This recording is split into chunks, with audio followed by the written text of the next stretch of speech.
கங்கை நதி என்ன காவேரி என்ன எல்லாமே பெண்மையே.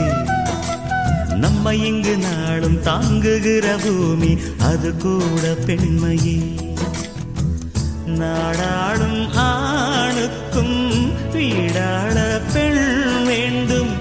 கடல் போன்ற வாழ்வினில் கலங்கரை விளக்கம்தானே பெண்மை.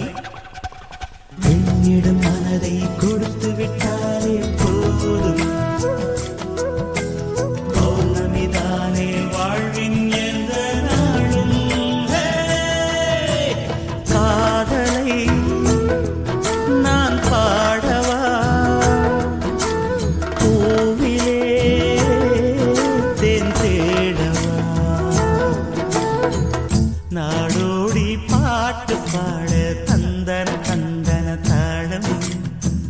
நாடெங்கும் காதலாலே நெஞ்சினில் 1000 தாளம்.